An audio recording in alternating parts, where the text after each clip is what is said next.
Welcome to the Business Learning Lounge. Fantastic to be here again, talking about organisational issues and challenges, but also the positives of running organisations in today's world. Today we're going to tackle the topic of organisational culture, with a specific focus on how do we build organisations that are healthy and provide a level of psychological safety for the people within them. So let's kick off by first chatting just initially around what is culture. We often have highfalutin descriptions around what culture is and what we should be fixing and what we should be doing about culture. But I want to just get really clear on what we're talking about. Yes, it is the shared patterns and the norms and the values and the behaviors and all of those things. But in reality, your organization's culture is built around what people actually do every day in your organization. Do they turn up and give of their all, or do they grump and moan and come in and do the bare minimum?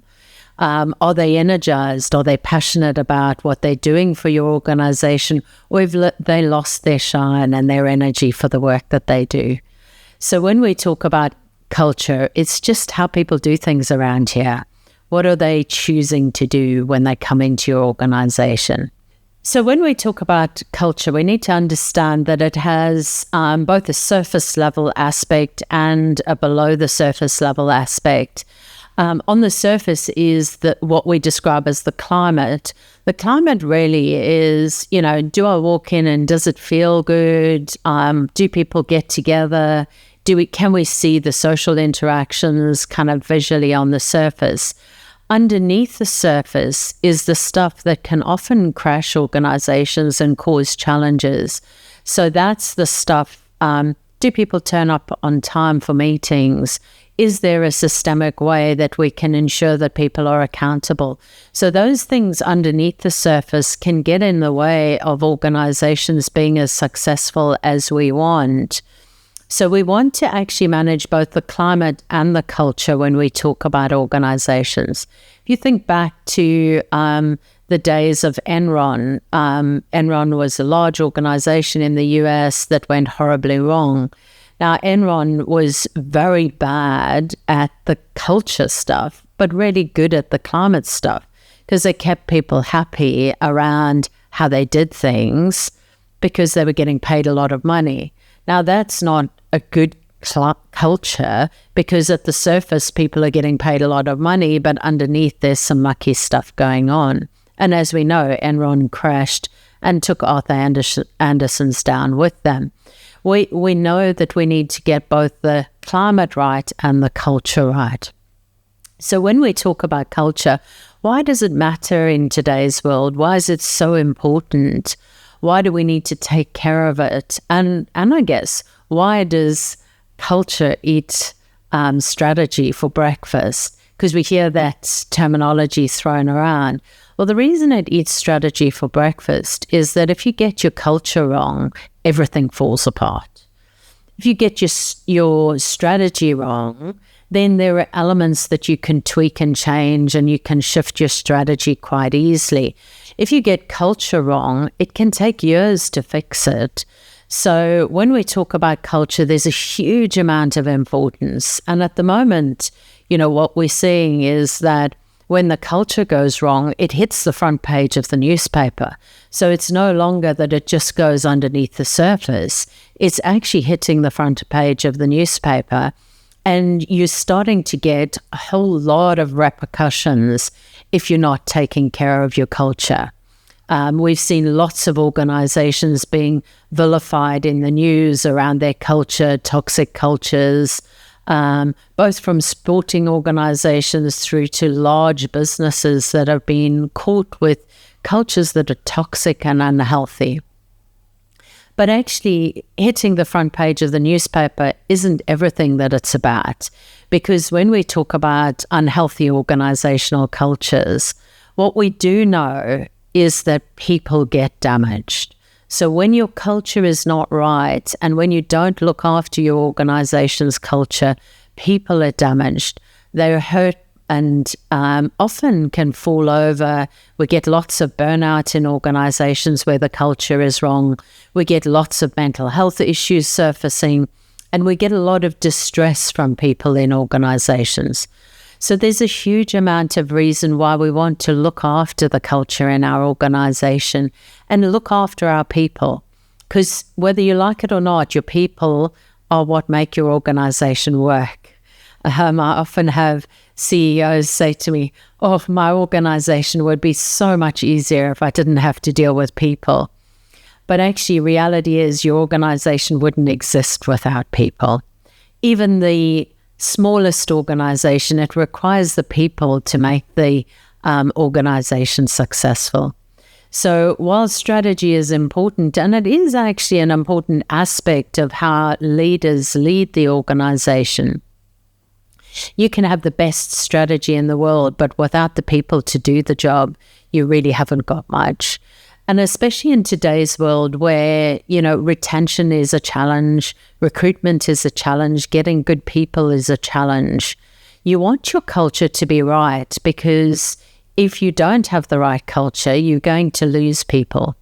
In the Great Resignation, a couple of years ago, people were all up in arms. Oh, people are just leaving organizations.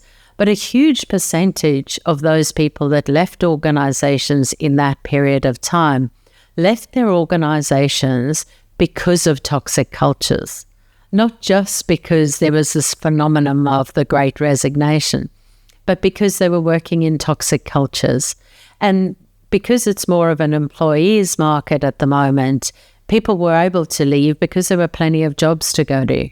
So whether it's an employees market or an employer's market, it's really important to manage and take care of your culture. If you do that, you'll get better results. We've known that for years. The research has told us categorically that organizations that take care of their culture actually get better results.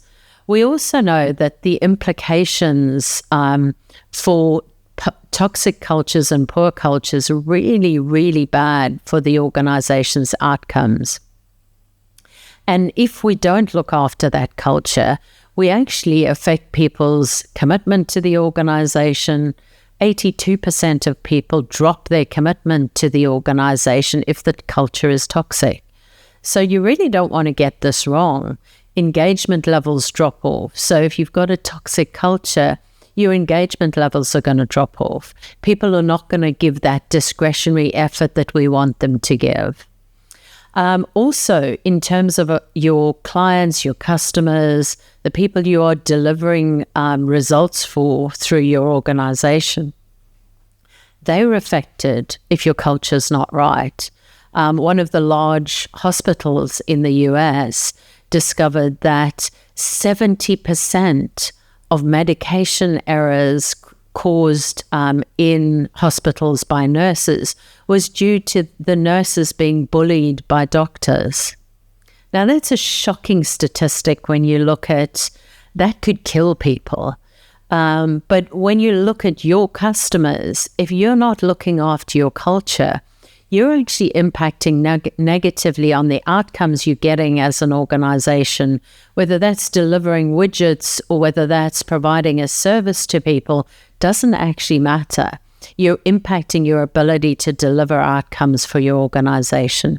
We know that with the right culture in place, your organization delivers 30% extra in terms of results. And we've seen that repeated in research over the years. So there's a whole lot of reason to bid for the right culture. And if you get the culture right, all the negative statistics go down. So your absence levels get better. Your level of stress in your organization improves. So people are less stressed. People are less likely to burn out. So burnout's a huge factor in organizations at the moment. It reduces if your culture is right. And particularly if you have a psychologically safe culture where people can bring themselves to the workplace, you get greater creativity, greater innovation levels. So we know that all of those statistics are affected when your culture is right. And look, there's lots of research to substantiate that. And it's been repeated over the years. So we do need to think about how we lead our culture. Now, when we talk about culture, culture and leadership are so intertwined, you can't really separate them out. So when we start to talk about organizational culture, unfortunately, our leaders play a huge part in this. And so if you haven't got the right leaders, you're going to find it very difficult to manage your organizational culture. Very often when I go into organizations to help with culture change and to work with them to realign their cultures, there are some of the leaders that are not aligning with where they want to go. And sometimes those people have to move on, or they make those adjustments and come along on the culture journey. But leaders play a huge part. 50 to 70% of the variance in culture comes from our leaders. So when we talk about culture, culture is massively affected by our leaders. Their ability to lead in today's world makes a massive difference in terms of the results that we get from a cultural perspective. They are intertwined, so you can't really separate out one from the other. And when we talk about leadership, if we want our leaders to be fantastic and to lead the culture effectively, we have to support them. We have to give them the growth they need, because they have a double impact into our culture. The first aspect that they have an impact into is they lead from the front. So we know that the organization watches leaders and watches what they do and then copies what they do. So they lead with their personality, with the way they come to work, with their level of resilience. And we've talked on a previous podcast about the importance of leadership resilience. They lead from that perspective. So they have an impact on that level. But they also have an impact on the strategy they set, the objectives they deliver, the focus that they put on their organization. So from a strategy, from a structure, from an outcomes perspective, they have a different impact, but that also has an impact on culture. So in a leadership role, you have a double impact into culture. And really important that you set a strategy that's not going to burn people out, but also, very importantly, that if you are leading values in your organization, that as a leader, you lead those values and you walk the talk.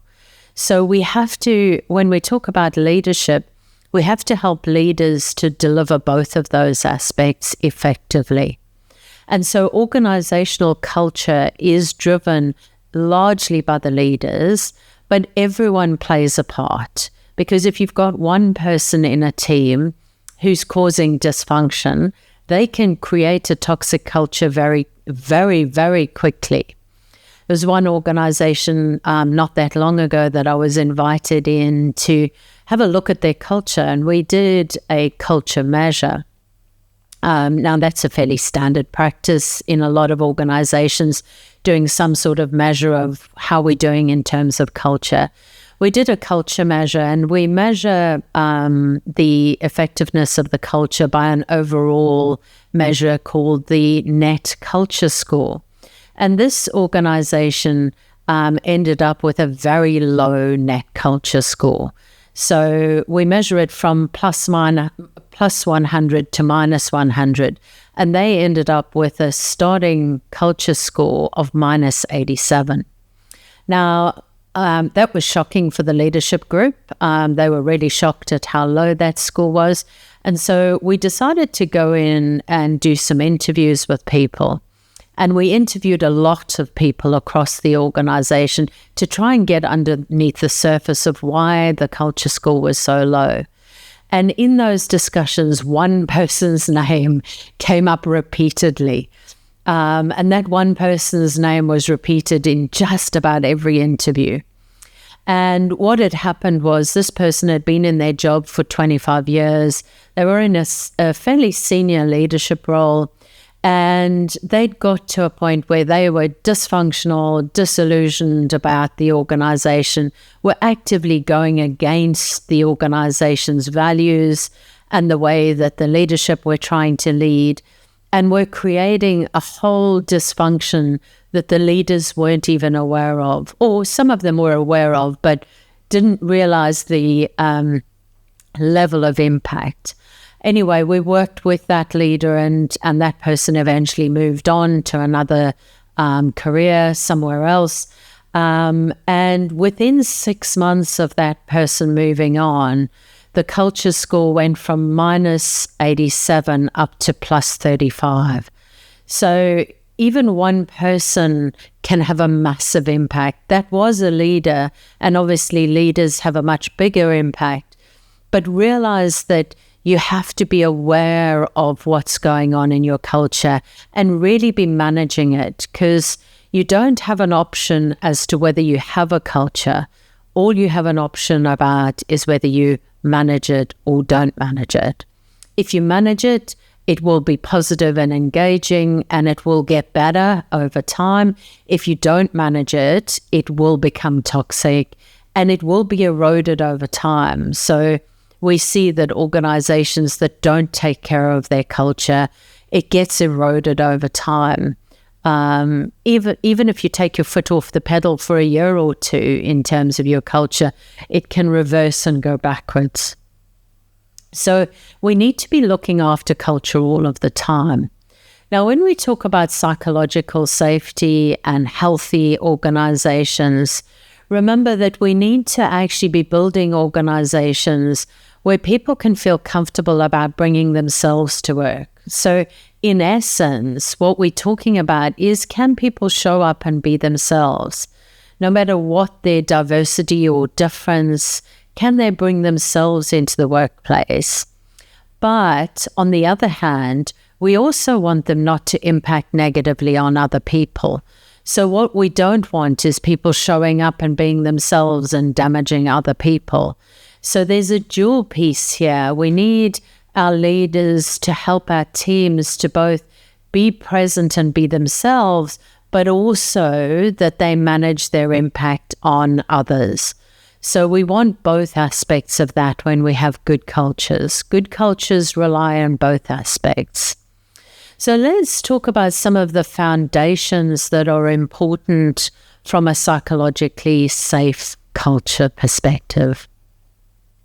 Now, there's a lot of research coming out in this area, and it's starting to bubble out, and lots of people writing about it. And I'm going to try and fairly succinctly describe the key aspects that you want to be building in your organization if you want to have a psychologically safe organizational culture.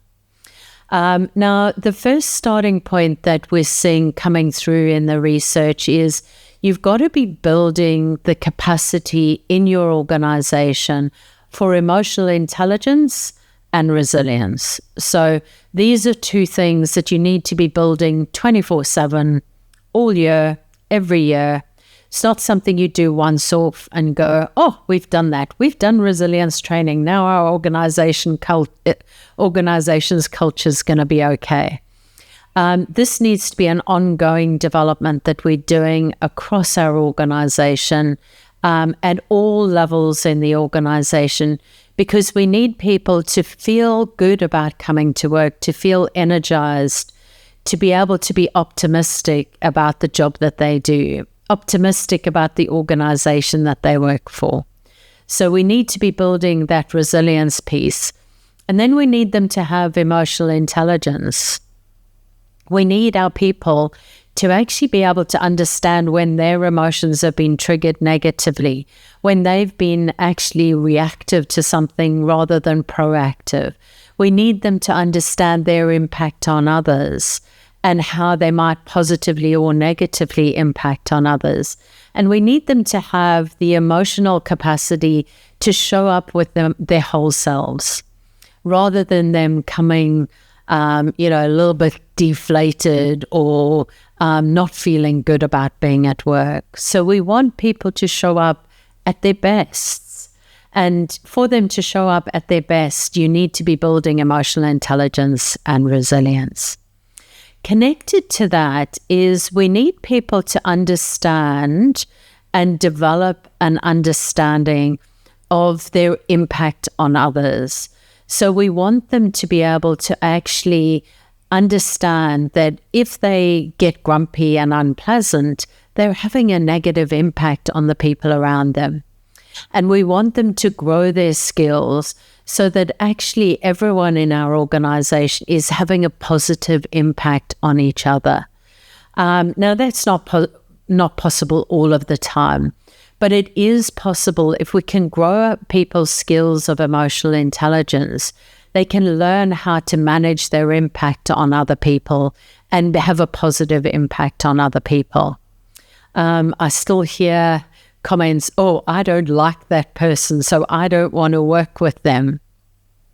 That's not okay if we want to create a psychologically safe workplace, because that makes it psychologically unsafe for the person they're talking about. Also, we still see racism, we still see sexism. If we're not building emotional intelligence in people, we're not actually helping them to understand their unconscious bias, the things that they bring into the workplace that are actually going to create racism or sexism. So we really want to help people to understand that. Now, whether we like it or not, some industries still do have a lot of racism, sexism, and all the isms that you can describe. If we're going to get healthy, psychologically safe workplaces, we do have to eradicate that, because it's not psychologically safe if you're being put down. And if you've listened to our series on women in leadership, you'll hear from the woman that we've interviewed that there is still sexism. Yes, it's getting better, but it's still hard. Women still walk into a room and it's assumed that the men are the senior people, even if they're the most senior person in the room. So understand that if we're going to create truly psychologically safe workplaces, we have to build emotional intelligence in order for people to understand their impact. Unconscious bias starts in here and starts in our emotional reactions to people. So we need to help people to clean up that unconscious bias and actually learn that their impact matters on others. The next area, so the third area that we really want to build is we want to help people to build healthy relationships in the workplace. I don't mean that you need to be mates with the people you work with. That's not a requirement. But you need to build healthy relationships. And those require the first two. So the building of emotional intelligence and resilience and impact management is required in order to build healthy relationships. So we want to be helping our people to build healthy relationships, not abdicate when it gets tough, but actually work at the relationships. Take time out to build those relationships. And that's a challenge because no one's not busy at work. Everyone's busy doing stuff. Where do I get the time to build relationships? But actually, I don't believe that you can build healthy workplace cultures without people investing in building healthy relationships. And the research tells us that as well. We need people to have healthy relationships at work. And when I say healthy relationships, be careful. I don't just mean people being nice to each other. That's the surface stuff. That's the climate. The culture piece is actually we've got to have tough conversations. We've got to be comfortable and help people to become comfortable having tough conversations when the relationship's not going so well. Because relationships don't always go well. So we do need to build that capacity in our people to actually have tough conversations as much as healthy conversations and positive conversations. So The three things that we've talked about already are emotional intelligence and resilience. You've got to be building those two. You've got to actually help people to manage their impact on others. And the third one that we've talked about is that ability to build healthy relationships. Now, connected to all three of those is effective conflict management. We need to get better at this. In a lot of organizations, we're really not good at dealing with conflict. We'd like it to go away and just bury it underneath the surface and hope that it will get better. But I can assure you that from the work I do and from the research I read, conflict is not going to go away if you just avoid it. You actually have to deal with it. You have to confront it. You have to work with people to actually manage it. And you have to learn how to actually support people to get better at handling conflict. It's not an easy area, and I would say that most people find it challenging to deal with conflict. But reality is that if we can get better at handling conflict, then we're going to build better cultures in our organizations. Unfortunately, if you put a group of human beings together, conflict is a normal part of a group of human beings being together. And so it's a normal part of organizations and a normal part of organizational life. So we do need to help people to actually develop the ability to deal with conflict. Now, most of us have spent our youth in families where we're really bad at dealing with conflict. It's either suppressed or avoided, or it's explosive and we yell at each other in our families. Doesn't matter which end you've experienced, but most people have experienced quite unhealthy reactions to conflict. In a work setting, we need to learn healthy strategies to deal with conflict. Conflict is inherent in everything we do. Just because I have a different opinion to you doesn't mean I'm wrong and you're wrong. Just means we both need to find and negotiate a way forward and deal with that difference of opinion. That difference of opinion can develop into full-blown conflict if we let it, or we can work together to find solutions. So really important that we actually build that capacity to deal with conflict, handle conflict. Now, the other end of that we do need to have in play in organizations to have healthy, successful cultures that are built on psychological safety is we need to have healthy use of discipline and grievance procedures. Now, no one likes to use them. Most of us would hope that they go away. But in reality, when conflict gets out of hand or when behaviors get out of hand in a workplace, we do need to be able to use those effectively. So the next aspect of building healthy cultures is having good ability, particularly for our leaders, to use that discipline and grievance procedure effectively and to be able to manage it effectively.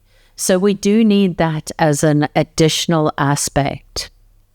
Now, it's not an area we like to talk about, but it is a reality that we do need to use those procedures.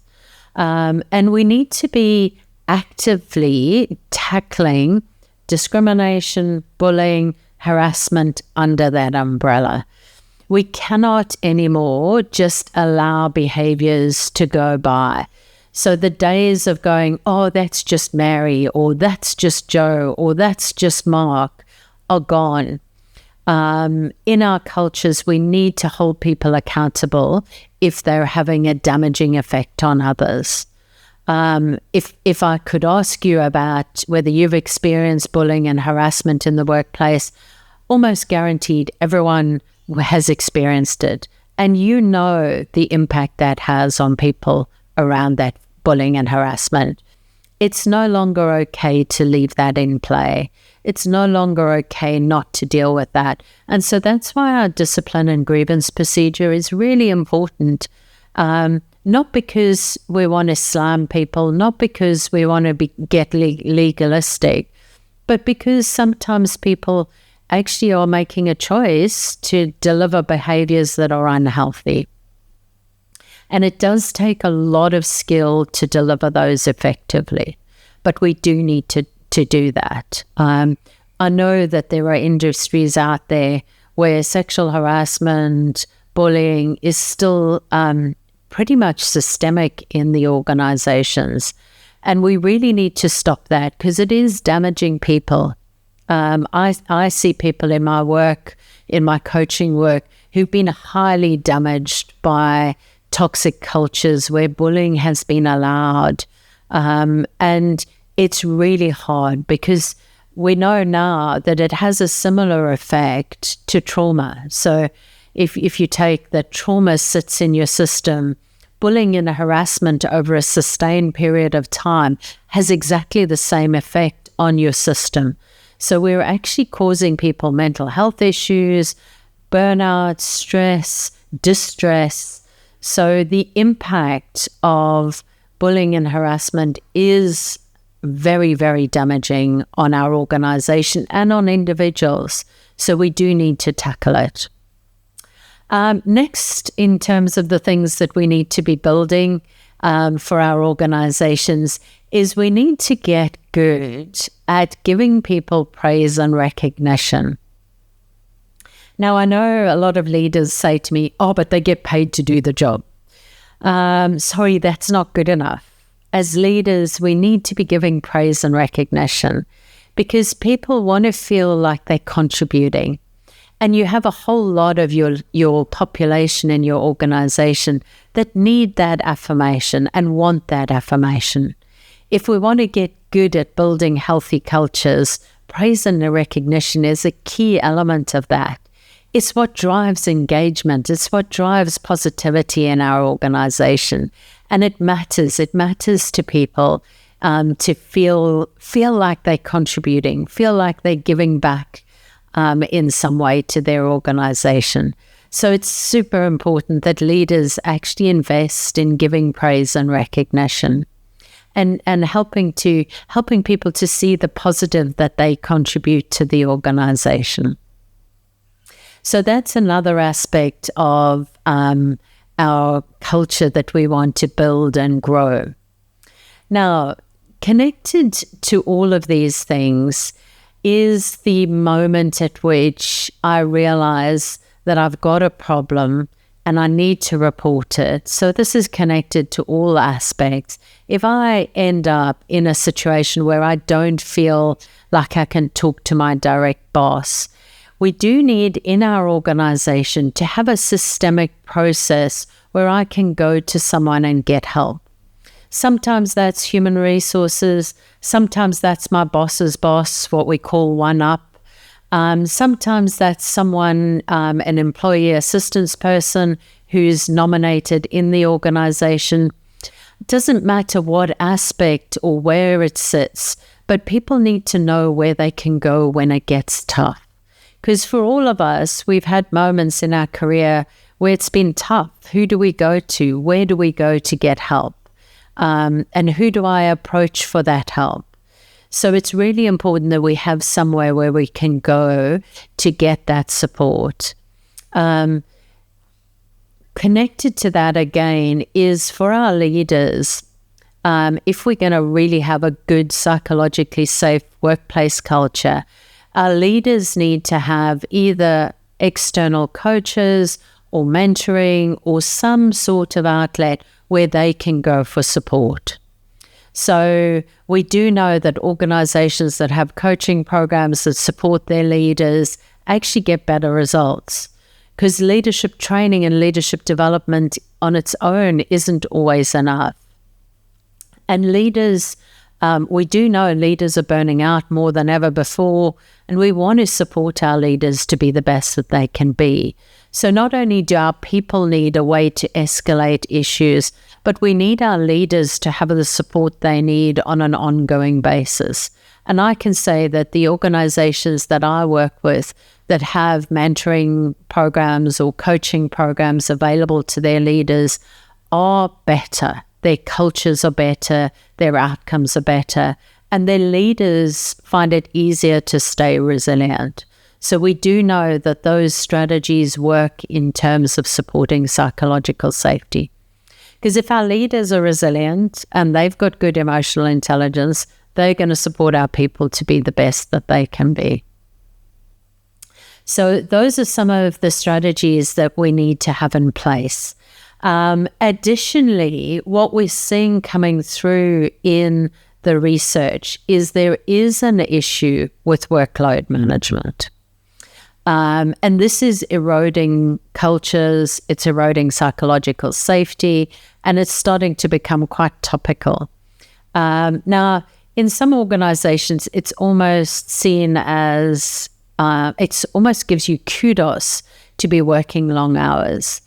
I would say that in today's world, we've got to get rid of that, because we are seeing leaders fall over and burn out, not just from hard work and long hours, but from emotional work and emotional drain. So we need to be supporting our leaders to actually not burn out and not burn their teams out. So workload management is becoming very topical in this area. And getting work-life balance, however you want to describe it, is really important in our organizations. So we want to get this balance between home and work, and we want to make sure that people are not working excessive hours, overloading. If you think that, post the working time directive in Europe, working hours actually went upwards, which is crazy, because that's not what it was intended to do. Actually, the working time directive was a very sensible one. It was saying, hey, work reasonable hours, because it's not sensible to work unreasonable hours. But in our organizations, we need to get better at managing this. We shouldn't need legislation to tell us that it's not sensible for people to work excessive hours. We know it's not. Now, look, some people do have more capacity, and there are ups and downs in any organization. But the reality is that you can't keep pushing people. So if the ups don't have downs and people are just working at a sustained level at a high pace, you will get some level of burnout. So we do need to actually help and support our people to manage workload. And at the moment, a lot of organizations are battling to recruit, which is a challenge, because if you're short-staffed, how do you manage workload? And, the days of saying, oh, you need to do more with less, that's not effective. We actually need to do less with less. So if we've got less resources, we need to prioritize more effectively and actually decide what are the key priorities for the next week. If we're short-staffed, what are we going to do? Let's stop trying to push people beyond what they are capable of and actually support people to be the most effective they possibly can be. Really important in workplace culture to have nice balance. And, the balance is different dependent on the industry. But I can tell you, if you're getting high levels of absenteeism because of illness, if you're getting high levels of turnover, if you're getting high levels of burnout or stress claims, you are not balancing workload. And particularly in those industries, and there are lots of industries where people are giving out and there's emotional work being done, that workload needs to be very carefully balanced. So really important that we look at workload balance and balance that work life. I do think our generation that are coming in, our Gen Zs, are going to push us in that area because they don't see the need to work excessive hours, and they are going to question us. And I think organizations need to get better at this.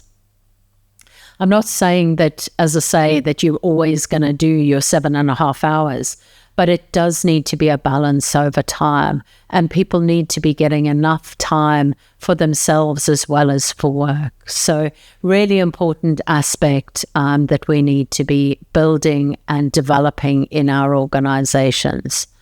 So when we talk about building healthy cultures, it's really important that we look after all of those things, that we're building resilience and emotional intelligence, that we are delivering good impact into our organizations, that we are balancing workload, that we are managing to use our discipline and grievance procedures effectively to get rid of any form of bullying and harassment and low work ethics. So we need to be using our discipline and grievance procedures effectively.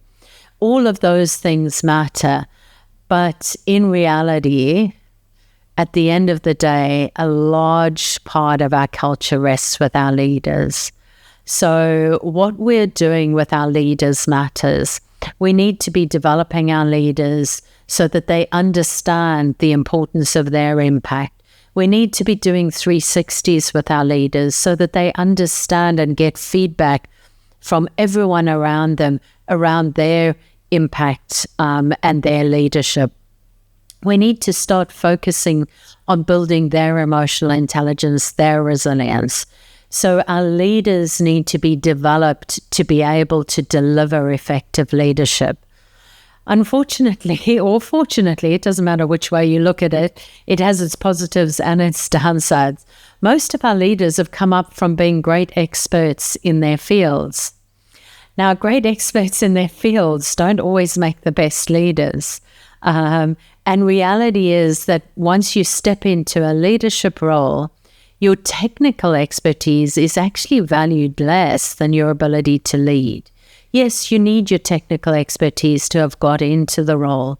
But once you're in a leadership role, you're spending you should be spending large percentages of your time leading other people, helping them to deliver results rather than you delivering results directly. So you want to be developing your leaders. How much you invest in your leaders makes a massive difference. I've already talked about the importance of coaching and mentoring programs, but in reality, you need to be developing your leaders on an ongoing basis.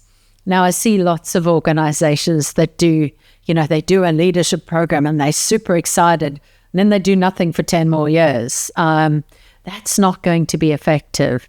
If you want to be effective, your leaders need to be having development every quarter. They should be doing something to develop their skills, particularly in the areas of emotional intelligence, resilience, transformational leadership, all of those areas that we know make a difference.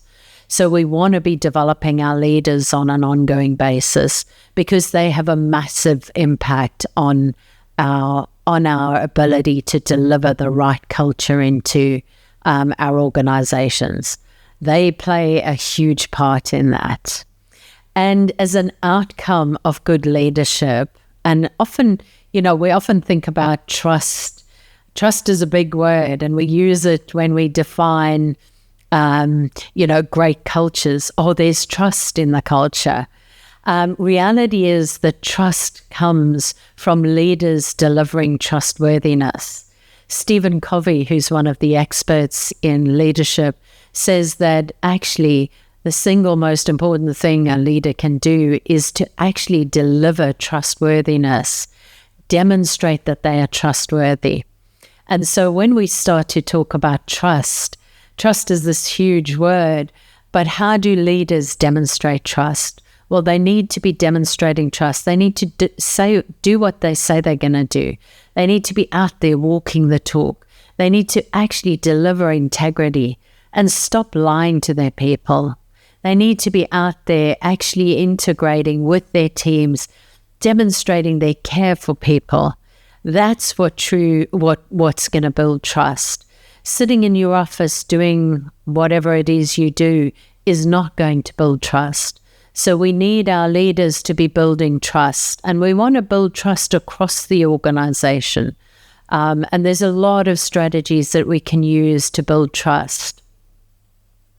Part of that is connected to actually having a really clear set of values, a clear set of values that defines how you are as an organization and the culture that you are building.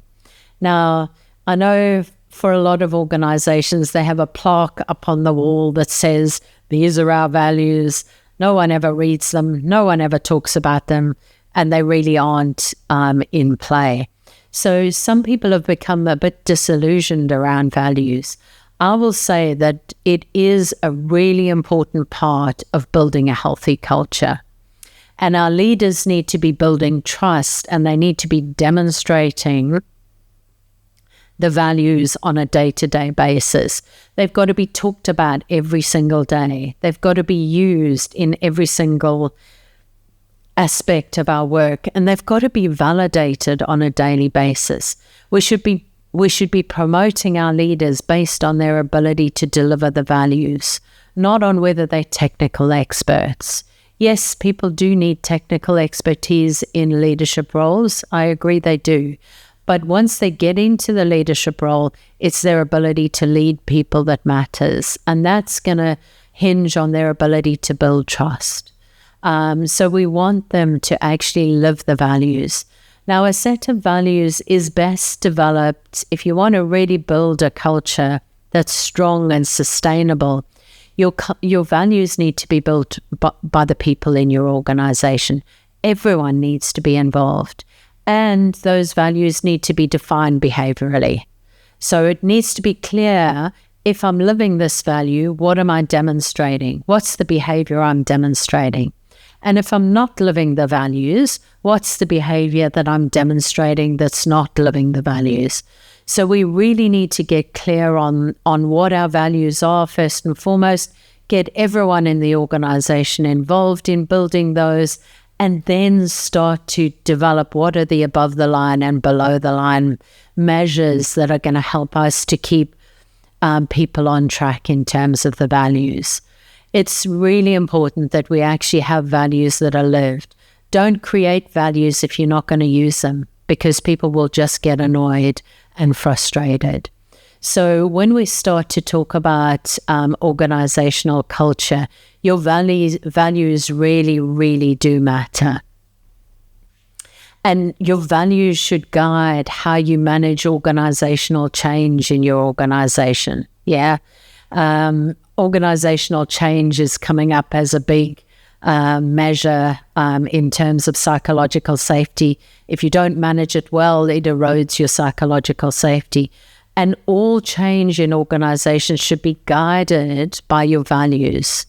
So you should allow your values to drive the cultural change. So if you say that, one of your values is respect for people, then when you're leading change, how are you delivering respect for people if you're delivering change without communication? That's not respectful. So your values should sit around all of your change programs, and your change program should be guided by your values. So hugely important that when we start to talk about psychological safety, and particularly managing change in our organization, that we're using our values to do that. So those are some things that, if you do those consistently, will start to actually improve your culture. You can't just do one element. So when we talk about organizational culture change, we're talking about an umbrella approach to it and a systematic approach to dealing with culture change. My guidance to you is, if you want a culture that's positive, engaging, and psychologically safe, really set out your intention. Work on all of those aspects that I've talked about, but do it systemically. Manage all of those aspects systemically and continue to manage those. So build emotional intelligence and resilience in your whole organization. Help people to understand their personal impact on other people.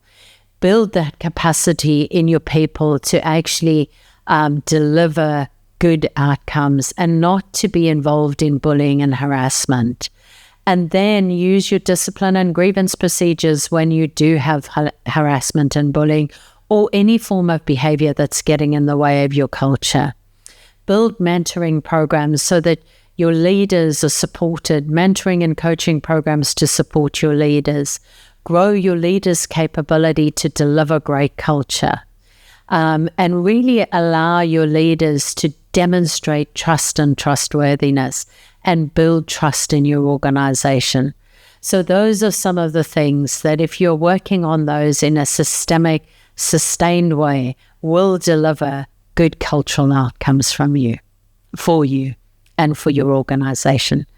Thank you for listening to our podcast today. I hope you've taken away some ideas of ways that you can build and sustain good culture in your organization moving forward. And thank you for your time.